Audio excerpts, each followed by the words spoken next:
Sejam todos muito bem-vindos a mais um episódio do nosso Minecraft. E hoje o nosso papo ele vai ser especial e você não perde por ficar conosco aí até o final.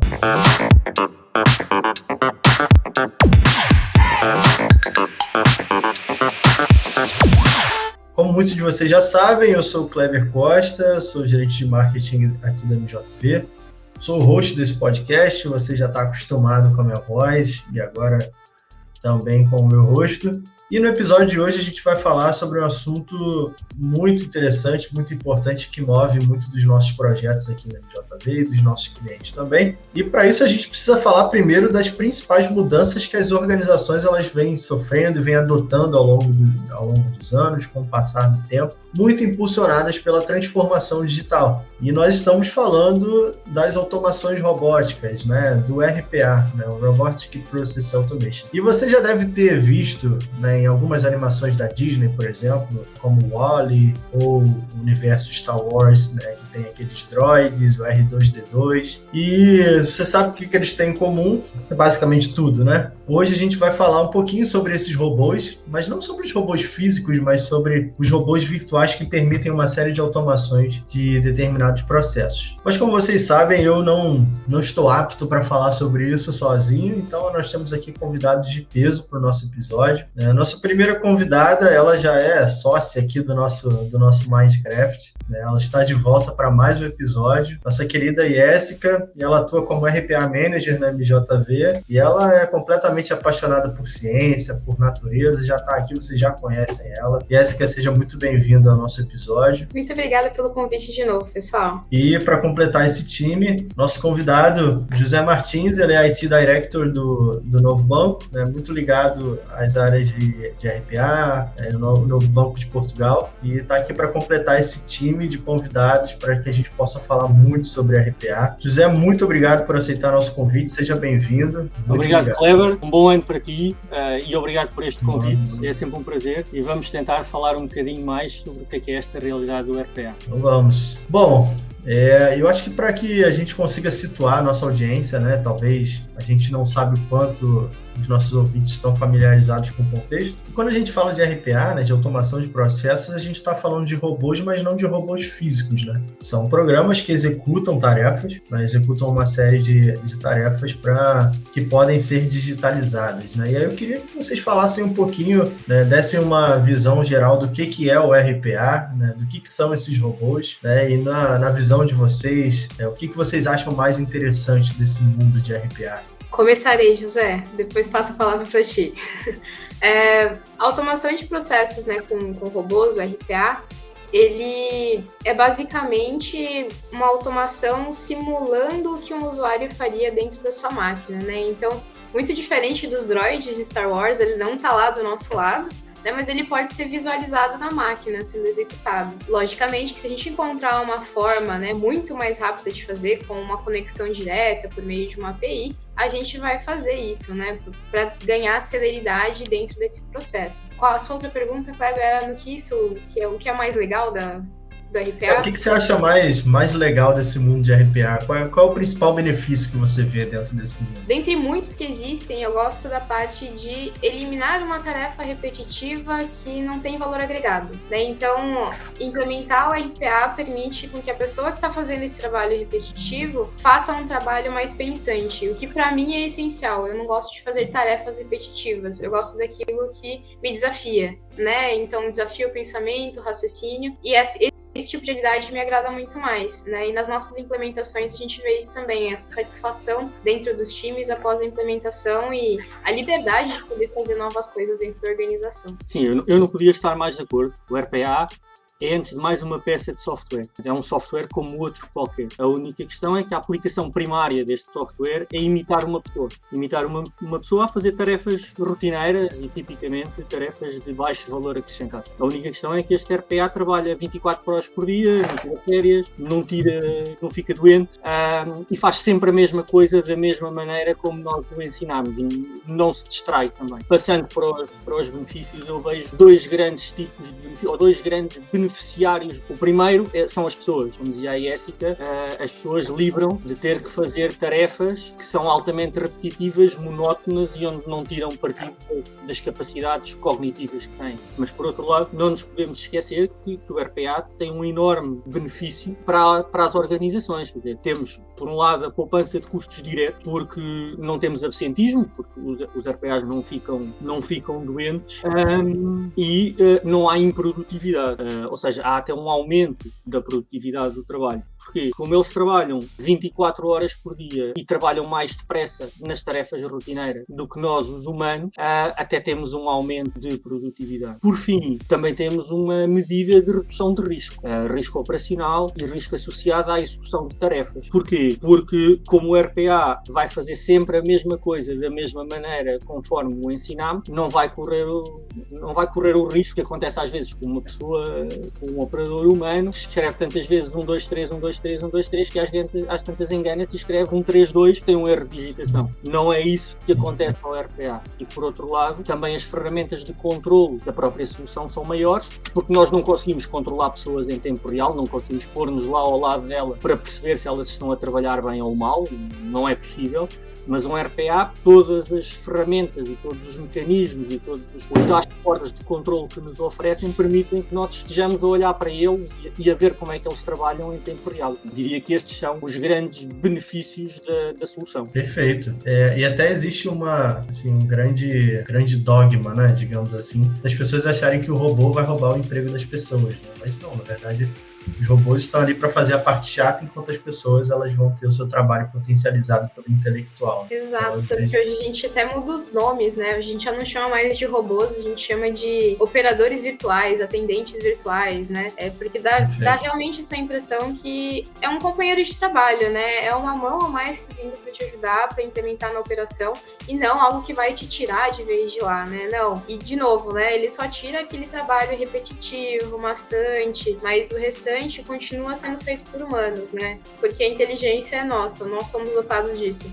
Inteligência artificial é muito diferente do que é a nossa inteligência, né? Só uma simulação e tá longe de ser aquilo interpretado do que faríamos hoje. Sim, totalmente de acordo. Quer dizer, aliás, um dos desafios para as organizações no futuro é que as suas equipas de recursos humanos saibam criar as condições para existir uma força de trabalho virtual ao lado de uma força de trabalho humana e entregar a cada uma delas as tarefas que realizem mais valor em cada um dos casos, né? E nós sabemos, por exemplo, no caso das pessoas, a questão da motivação é um ponto importantíssimo no que é a criação da cultura das organizações. Perfeito. Até falando um pouco sobre isso, José, sobre a cultura das organizações, como que vocês enxergam hoje o nível de maturidade dessa solução nas empresas? O quão pronto vocês acham que as empresas estão para receber processos automatizados, né? Porque tem muitas empresas que nem sabem que podem automatizar processos, né? É esse ponto que eu queria chegar. Como que vocês enxergam isso? Bom, eu em primeiro lugar começava por distinguir entre RPA e automação, no sentido em que, por exemplo, nos ambientes industriais, os fenómenos da automação já estão numa fase razoavelmente madura. Todos nós vemos robôs nas linhas de produção, por exemplo, das fábricas de automóveis, enquanto que o caso do RPA é uma tecnologia mais recente. E relativamente ao RPA propriamente dito, ele, de um ponto de vista conceptual, ele tem um potencial de aplicação transversal a todos os setores e a todas as empresas e praticamente a todas as geografias. No entanto, eu diria que a maturidade depende muito de caso para caso e de empresa para empresa, não pelas características do setor em si, mas mais pelas características da própria empresa e como é que está organizada. Ou seja, eu diria que a maturidade organizacional de cada uma das empresas e a adequação dos seus processos à aplicação de tecnologias RPA, porque não basta só pôr uma ferramenta tecnológica em cima de uma empresa para ela poder ter RPA, tem que haver um trabalho de repensar a própria atividade e repensar os próprios processos. É algo que existe também um empowerment grande por parte da gestão de topo, que tem que criar as condições e tem que dar o empowerment à equipa que vai implementar a estratégia para o poder fazer, e portanto a maturidade será mais uma maturidade de cada organização para poder absorver a RPA do que propriamente uma questão de setores ou de geografias. No caso concreto de Portugal, nós temos 2 aplicações de RPA em 2 grandes empresas que são referências internacionais, não só pela quantidade de automações que já têm, mas pelas ferramentas que utilizam de apoio a toda a automação e pela maturidade e pela complexidade dos processos. E também temos, de parte do sistema de ensino, uma propensão a apresentar o que são os RPAs, porque temos, por exemplo, universidades de referência, como a Católica Lisbon, a abrirem programas com o objetivo de alargar o conhecimento sobre RPA aos executivos das organizações. Perfeito. Eu vou complementar, né? Para quem assistiu o primeiro episódio, né, que a gente falou sobre RPA lá atrás, tudo isso que o José falou é o que a gente conversou, né? Então, Sim. O grande ponto é processos, né? Então, para falar de maturidade de mercado, para entender como está o mercado para implementação de RPA ou de qualquer outro tipo de automação, eu preciso falar de processos. Então, entender o meu processo, saber se meu processo está no estado ideal, aplicar a melhoria contínua de processos, né? Tudo isso não é só um conjunto de coisinhas bonitas, né? Isso é prático e funcional. Não adianta nada eu implementar uma coisa muito tecnológica em um processo que eu pouco conheço, né? Então, hoje o time de processos entrando, né, e conhecendo, fazendo toda aquela parte de desbravar, é muito mais fundamental do que você colocar só a tecnologia lá, né? Então, amadurecer processos, entender como eles funcionam, estruturar isso é um grande pilar e fundamental, né? Uma casa sólida tem que ter uma estrutura sólida, senão ela desmorona. Não funciona diferente na implementação de qualquer outro tipo de tecnologia, não somente RPA. É muito comum a gente ver grandes empresas que não conhecem os seus processos, né? Que cada um faz o processo de uma forma diferente, mas é o mesmo processo, né? Eu costumo falar para o pessoal, bom, como que é o processo de você tomar água, né? Você pega um copo, coloca no bebedouro, enche com água e toma água. Não, pode ser pegando uma garrafinha, né? Eu vou pegar uma garrafa com água, eu abro e tomo água. Então, existem várias formas de você chegar ao produto final, que é tomar água. Mas você padronizar, né, essa execução é o que vai dizer se você vai ter uma boa implementação de automação ou não. Acho que, repare, eu se pudesse pôr isto de uma forma geométrica, eu diria que tínhamos um triângulo em que um dos vértices é a tecnologia, e portanto é a peça tecnológica a que chamamos o RPA, mas os outros 2 são os processos que têm que existir e têm que estar num estado de maturidade capazes de receber RPA, e por último são as pessoas. Tem que haver uma cultura organizativa, tem que haver uma propensão e uma vontade para adotar esta nova metodologia de trabalho. E eu até diria que o RPA pode até ser visto como uma oportunidade para as empresas e para as organizações repensarem os seus processos, standardizarem os seus processos e prepararem-nos, e é uma oportunidade que se calhar agrega um conjunto de stakeholders que de outra forma não se reuniriam à mesa para repensar um processo por nenhum outro motivo.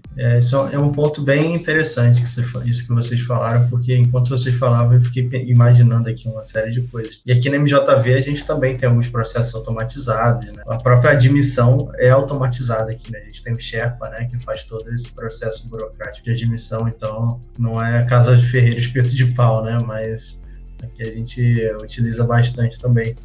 E aí uma dúvida que eu tinha, na verdade é mais uma curiosidade, né, para saber do José sobre o mercado de Portugal. Você já citou um pouquinho sobre isso, mas como que hoje está a adesão das empresas de um modo geral, né, em relação ao RPA, em relação a processos automatizados? Como que você vê o estado do RPA em Portugal, digamos assim?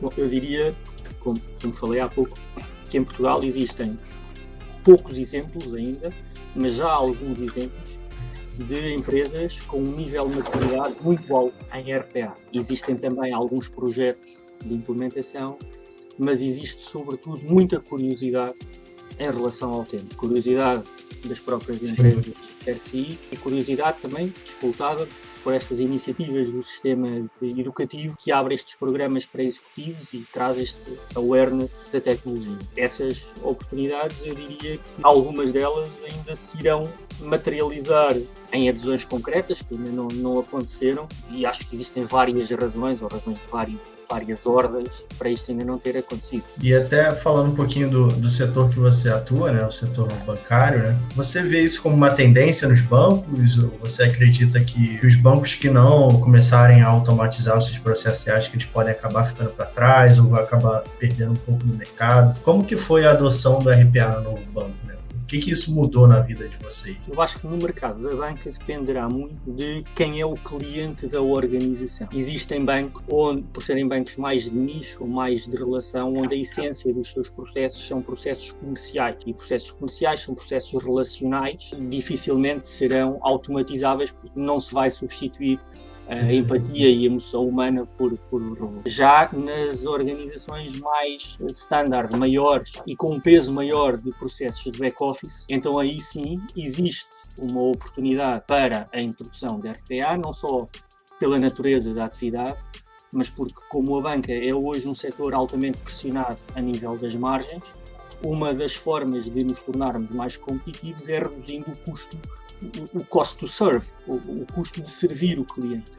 E, portanto, quanto mais competitivos nós estivermos aí, não só melhores recursos podemos contratar, como comissões mais baixas podemos praticar, e, portanto, o RPA por aí será uma vantagem competitiva. Por outro lado, sendo a banca também um setor de relação e que tem muitos pontos de interação com o cliente, o RPA, ao conseguir fazer tarefas rotineiras mais depressa e com menos risco, também tenderá a aumentar a qualidade do serviço oferecido ao cliente e, portanto, também ser uma variável de diferenciação dos bancos no setor. E aí eu queria saber um pouquinho da Jéssica também, porque está falando da realidade do setor bancário, né, no caso do José, e no caso da Jéssica, que vive diversas situações, né, aqui como consultoria, então já deve ter visto diversos cenários, e o que eu queria saber de você é se existe um padrão nas empresas do tipo, estamos perdidos, não sei por onde começar, ou como que é esse relacionamento com as empresas antes, durante ou depois de um processo de RPA? Existem todos os tipos, né, de níveis que procuram a gente, né? Tem quem quer começar, né, a falar um pouco sobre RPA, sobre o que é a tecnologia, como dá para implementar, e aí a gente faz todo aquele papel de calma, né? Primeiro, você conhece seus processos, né? A gente vai voltar lá. Por quê? Né? Precisa estruturar antes de começar a fazer qualquer tipo de implementação. Porque a ideia deles, né, dos clientes de forma geral, é que RPA vai trazer um milagre, né? E operação de milagre a gente faz que tecnologia não faz isso, né? Então a gente explica muito bem como que funciona e que tipos de ganhos você pode ter. Mas existem pré-condições, né, a serem concedidas antes que a gente faça qualquer tipo de implementação. Então mostrar isso, né, e percorrer todo o caminho é muito importante. De novo, não adianta você dar um passo muito maior que a perna e implementar RPA sem saber como estão os seus processos, né? RPA funciona para processos repetitivos que são baseados em regras bem definidas, né? Se eu não sei a minha regra, ele não vai funcionar, o robô se perde, né? Você não consegue dar instrução para ele. E existem casos de clientes que já têm operações muito grandes e precisam fazer toda a parte da governança, né? Então, hoje, uma das coisas que se procura também muito é o centro de excelência, né? Um COE, Center of Excellence. Para fazer toda a gestão disso, fazer a governança, a divisão de papéis e responsabilidades, montar documentação para que todo mundo desenvolva da mesma forma, que mantenha boas práticas, né? Porque cada um pensa de uma forma diferente, né? O que tem muito sentido para mim pode não ter muito sentido para o Kleber. E como fazer que duas pessoas que pensam totalmente diferente entendam uma única coisa, né? Um robô precisa ter um padrão, né? Você não pode deixar tudo ao vento. E aqui no Brasil, no último ano, começou a se falar muito de hiperautomação, né? Então a hiperautomação ela tomou conta por aqui, o pessoal ainda está entendendo como fazer as implementações. Nós já tivemos alguns casos, né, inclusive comentados no nosso último podcast, né, para quem não sabe vai lá dar uma conferida, com o Franco comentando, né, um pouco de leitura de OCR em conjunto com RPA para ler documentos e processar né, algumas transações. Então, o movimento está mudando um pouco, né? A gente tem poucas pessoas que ainda não conhecem o que é RPA aqui dentro do Brasil e estão começando a implementação, outras que já estão na fase de aumentar muito essa escala, né, e deixar esses processos mais fluidos para ter um aumento, uma crescente muito boa, né, com pouco esforço, porque já desenvolveu muito, só precisa de uma governança. E tem os casos que já estão mais avançados, né, que estão falando de ciências de dados e tem dados para trabalhar, juntar isso com RPA, com inteligência e partir ali para a hiperautomação, né? São movimentos do último ano para esse que estão sendo bem notados por nós. Eu gostava de realçar o que a Jéssica acabou de dizer em relação ao governo do RPA e à importância do centro de excelência. Enquanto o RPA é um piloto e está centrado numa área, é fácil de governar e por vezes até pode começar como um projeto tecnológico para a empresa perceber se funciona. Agora, o RPA, para ser rentável, porque as próprias soluções são dispendiosas, exige volume de processos e volume de atividades. E, portanto, é fundamental que, uma vez entrando em rollout, seja possível ter alguma ordem dentro da organização e perceber para as várias situações, por exemplo, como dizia a Jéssica, há 3 ou 4 pessoas que fazem de maneira diferente, como é que se vai definir a atividade, ou até passar essa lead para uma área ao lado, uma área de processos, que vai reorganizar o processo. E muitas vezes os processos não dependem de uma única área, têm vários stakeholders e, portanto, é preciso também haver uma área que chama à mesa os vários stakeholders e consiga um consenso sobre como é que o processo vai ser. E, portanto, este aspecto do governo e do centro de excelência, eu diria que é um aspecto fundamental para se conseguir fazer o scale-up do RPA. É normal falar-se de RPA muito em termos tecnológicos, mas nós não nos podemos esquecer que no centro do RPA estão sem pessoas não se faz RPA. No centro do RPA estão as pessoas. Essas pessoas desempenham processos. Portanto, se nós não soubermos interagir com as pessoas ou não soubermos trabalhar os processos, dificilmente vamos ter uma estratégia de RPA com sucesso. Perfeito. Bom, eu queria saber de vocês agora o futuro, né? Se a gente for olhar para o futuro do RPA, digamos assim. Não que a gente vá ser nenhum vidente aqui ou prever algo, mas se vocês puderem falar um pouquinho sobre como vocês imaginam que vai ser o futuro do RPA, como que vocês acreditam que vai ser o crescimento em 2022, né? Tanto em termos de adoção, quanto em termos de conscientização também de tudo isso que vocês falaram, né? Primeiro, definir os seus processos para depois automatizar os seus processos. Em alguns casos, precisa até de um passo anterior, né, que é fazer um processo de mapeamento de processos ou de gestão da mudança, que seja, então, para depois a gente definir como precisa ser automatizado. Mas vocês enxergam que existe alguma previsão de foco ou tendência que vocês queiram destacar para esse ano? Pode ser em termos tecnológicos também, que possam acabar influenciando no RPA. Daquilo que se tem visto, o mercado de RPA tem vindo a crescer ano após ano.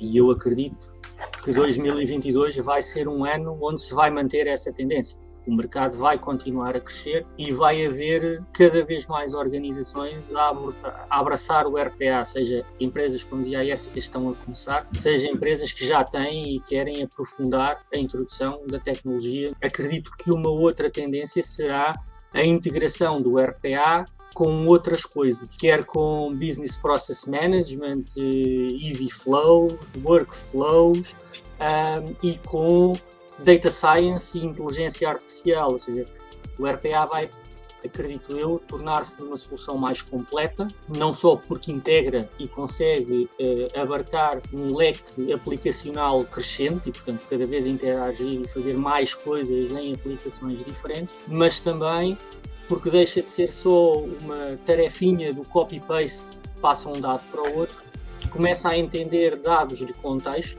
ou seja, deixamos de ter que lhe explicar tudo e ele já começa a perceber o contexto, ou mesmo a conseguir antecipar esse contexto, quando pomos aqui machine learning e inteligência artificial em cima. Portanto, acredito que o próprio âmbito de aplicabilidade do RPA se vai alargar ou continuar a alargar em 2022. Eu estou de total acordo com o José.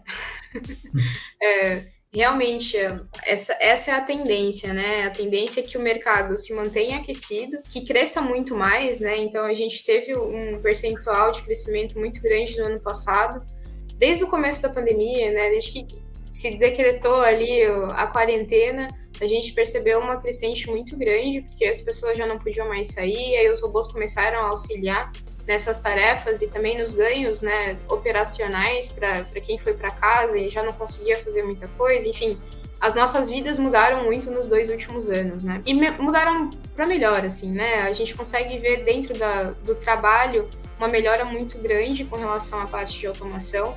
Isso se mantém, assim, o mercado está em alta crescente com RPA. Quem trabalha com RPA sabe muito bem disso.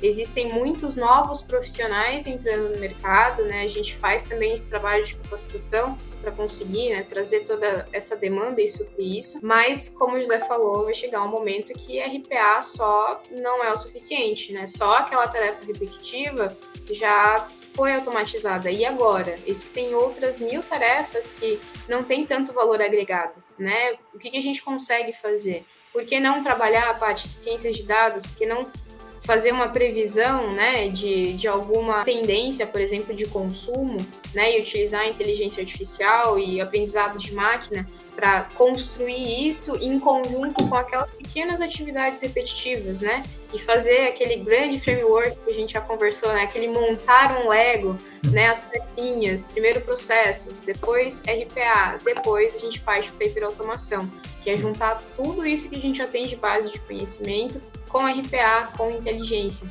né? Então, essa é a tendência, né? A tendência é que a gente mantenha os nossos processos de forma mais inteligente e integrada, né? Para garantir toda aquela automação end-to-end, né? Então, vai ser do começo ao fim, né? E, de novo, isso não quer dizer que a gente vai perder o trabalho porque está fazendo um processo todo automatizado, não. Existem muitos outros trabalhos, né, a serem feitos que geram muito mais valor e são muito mais desafiadores para a gente como humanos. Eu gostaria muito que o futuro do RPA eu não precisasse mais lavar a louça, sabe? Tivesse algum processo que desse para automatizar, para que eu não precisasse mais lavar a louça, tirar a roupa da corda. Limpar a casa, né? Mas aí minha esposa ia arrumar outro processo para eu fazer, né? Com certeza. Bom, gente, nós estamos caminhando para os minutos finais do nosso episódio e antes de encerrar a gente tem o nosso quadro que é o Momento React. Nossa produção vai colocar algumas imagens aqui no ecrã e eu gostaria de pedir para que vocês reagissem às imagens, né, comentando um pouquinho sobre elas. Essa primeira tem até um pouquinho a ver com o que o José falou lá na introdução do episódio, mas nossa produção vai colocar aí e eu gostaria que vocês reagissem. Essa primeira menção honrosa ao Star Wars. O nosso último episódio, inclusive, foi no dia, no May né? Force, verdade, no May Force. Verdade. É uma utopia, uma empresa sem pessoas, em que, como tu dizias há pouco, em que os robôs fazem todo o trabalho das pessoas, ou seja, em que os humanos já não têm que trabalhar porque eles trabalham por nós e eles são tão completos que nos conseguem imitar. Eu diria que é mesmo impossível de imitar o ser humano, é muito, muito complicado. E esta imagem é muito interessante, por vezes, quando estamos a falar de RPA e do potencial de RPA nas organizações, daqui sai um aspecto muitíssimo importante, que é a gestão das expectativas, ou seja, nós às vezes estamos a falar de RPA e quem nos está a ouvir acha que nós lhe vamos oferecer um robozinho daqueles amarelos que percebe tudo o que ele diz de forma destruturada e consegue passar daquilo a uma atividade brilhantemente desempenhada sem ter que passar por todo aquele processo de revisão dos processos. Ela tem alguma graça por ser uma utopia, uma coisa impossível, mas deve também alertar-nos que devemos saber gerir as expectativas dos nossos stakeholders para não prometermos aquilo que não conseguimos cumprir. E eu já cheguei, eu não sei se eu comentei isso no outro episódio, eu não me recordo, Mas eu já cheguei numa operação em que a gente ia fazer a implantação e um superintendente desceu para ver a implantação do robô, porque foi um marco, né, para a empresa. E ele chegou, olhou e falou: o robô já tá rodando, tá, já tá funcionando, tá trabalhando. E ele olhava assim, mas cadê o robô? Eu não tô vendo o robô, porque ele realmente esperava um C3PO, né, que tava lá processando. Eu falei: não, ele tá aqui, ó, vamos ver a máquina, né? Ele tá aqui processando. Cadê? Deixa eu ver, traz o robô aí. Cadê o robô que eu não tô vendo? Bom, esse é mais um grito de guerra, né, do Rei Leônidas, né? This is RPA. Esse é mais um grito de guerra. Gente, tem que... E essa é a sensação do superintendente aí que você falou, né? Mas acontece, né? E, de novo, o gerenciamento de expectativas é muito importante, né? O cliente entender o que ele está consumindo é muito importante, né? Você, quando vai fazer uma compra de um carro, quer entender tudo que ele está te oferecendo, né? E muitas vezes você não pergunta por medo de parecer burro, né? De não entender alguma coisa.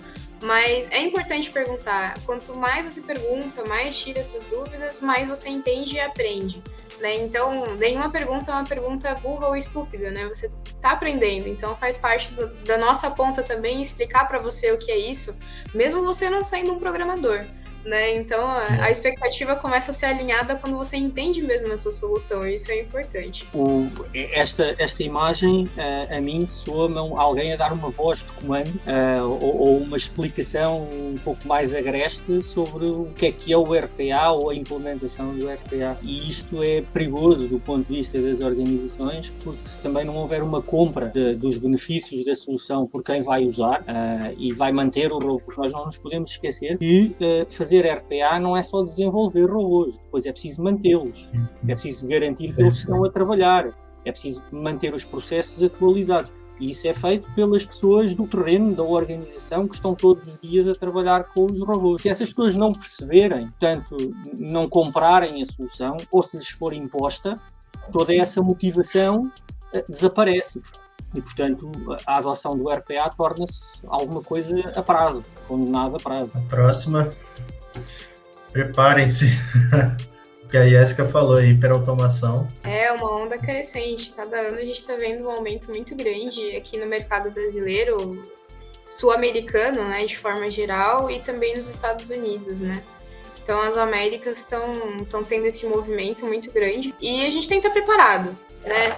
De novo, não pode ter medo da tecnologia só porque você não conhece ela, né? Busque entender e participe, né? Participe dessa movimentação, porque todo mundo tem algo para aprender e para agregar. Algo que é muito, que já comentei da outra vez, né? E reforço. A gente não vai perder o trabalho para os robôs. Funções morrem e nascem todos os dias, né? A função de um cientista de dados não existia alguns anos atrás, e ela existe hoje, porque é necessário, né? E, enfim, alguns vão morrendo, como telefonista, a gente falou, né? Telefonista na época que ligava de um para o outro para liberar a linha, algumas coisas muito... Né? Imagina se a gente estivesse naquela época ainda, né? Não ia ter o celular, não ia ter um monte de coisa. Então, a tecnologia, ela traz muitos benefícios, né? Desde que bem utilizada e que você também entenda todos os benefícios e como utilizar isso, né? Então, é importante perguntar, questionar e entrar nessa onda também. Totalmente de acordo novamente, ou seja, o RPA, a automação e a hiperautomação não é uma questão se vão chegar, é uma questão de quando vão chegar. E vão chegar a algumas empresas mais tarde do que a outras, mas vai chegar e, portanto, é mais um alerta para as organizações não negarem a aplicação da tecnologia e terem tempo para se preparar. É verdade, vai haver uma reformulação ou uma reorganização do mercado de trabalho, mas isso aconteceu desde sempre na história.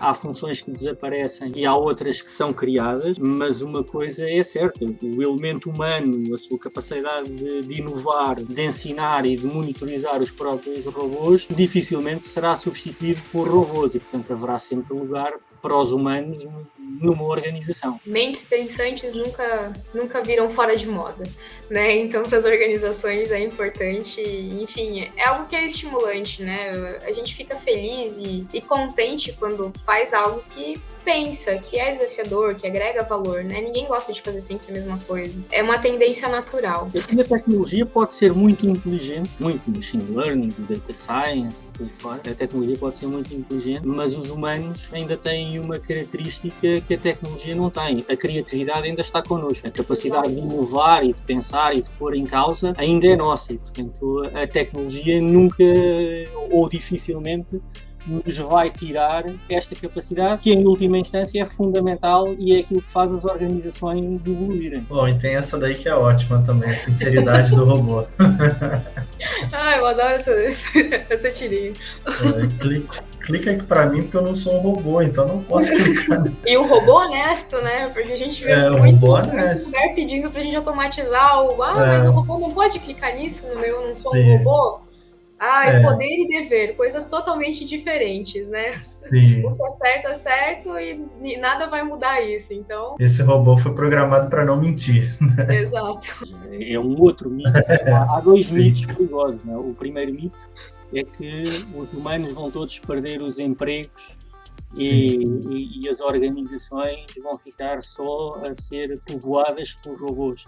Depois há quem veja esse mito da forma positiva, como fazia o Kleber, que é pronto, então a partir de agora tenho tempo livre para o resto da minha vida, e há quem veja da forma negativa, que é vou perder o meu emprego. Este é um outro mito igualmente perigoso, que é os humanos algum dia ficarão escravos dos robôs, porque eles são mais rápidos a pensar e mais rápidos a executar. Mais uma vez, acho que o cenário dos humanos algum dia ficarem subjugados aos robôs é tão provável como as organizações só serem feitas por robôs. Neste momento é zero. Bom, e a última, essa é mais famosa aqui no Brasil. Eu acho que é bem isso, né? Isso que a gente falou aqui. Eu acho que mais para sintetizar um pouco do que a gente falou aqui no decorrer desse episódio. É aquilo, né? Oportunidades existem e, bom, quem não passa por uma operação superlotada, né? Quantas pessoas não estão sobrecarregadas de trabalho e não conseguem fazer mais nada? Tendo até a impressão de, nossa, eu não produzi nada hoje. Mas você fez muita coisa. É que tinha coisa demais, né? E muitas tarefas que não têm valor agregado. Então, como que você vai conseguir, né, se destacar ou crescer em uma situação caótica, né? Não tem como, né? Então, é muito difícil e aí as pessoas acabam ficando desmotivadas. Enfim, existe todo aquele fator, né, de estresse na operação. E não é só, né, quem está na operação em si, mas quem está fazendo a gerência disso, vendo um backlog aumentando, não conseguindo dar vazão nas coisas. Se for instituição financeira que tem prazo curto, né, e recebendo multa, né, e pagando tudo isso por não ter automação, né? E é uma coisa simples, assim, automação a gente aqui pode falar não só de RPA, né? RPA é um ponto, mas existem N tipos de automação. Às vezes um Excel automatizado já facilita muito a vida e não é algo complicado de ser feito, né? Não precisa saber de programação para fazer muita coisa. Então, é utilizar essas ferramentas que a gente já tem a nosso favor, né? Então, isso proporciona também essa alavancagem, né? Esse crescimento. Eu diria que esse é talvez o ponto mais importante para quem esteja agora a decidir se vai começar uma estratégia de RPA ou não. Não comece porque é moda. Não comece porque os outros têm. Não comece apressadamente. Saber que vai ter que começar, mas leve o seu tempo.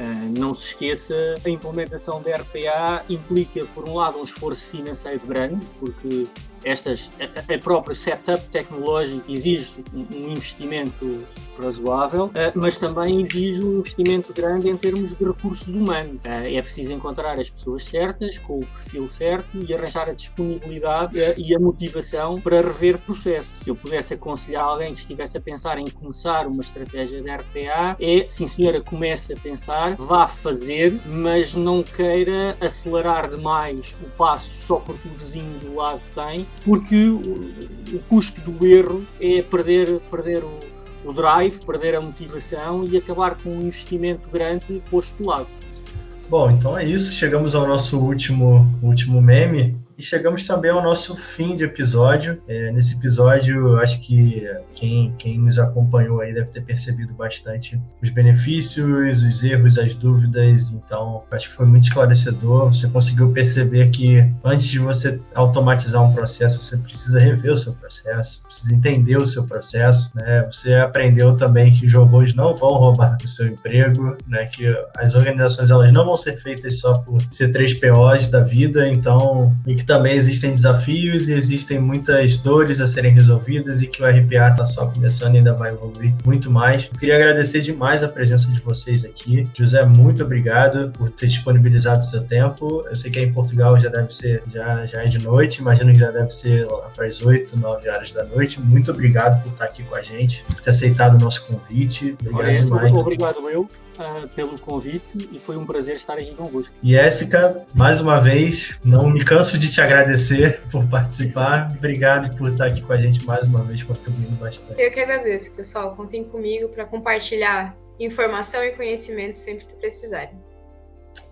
Então é isso, pessoal. Chegamos ao final do nosso episódio. Se você quiser mandar uma mensagem para a gente, o e-mail é mindcraft@mjv.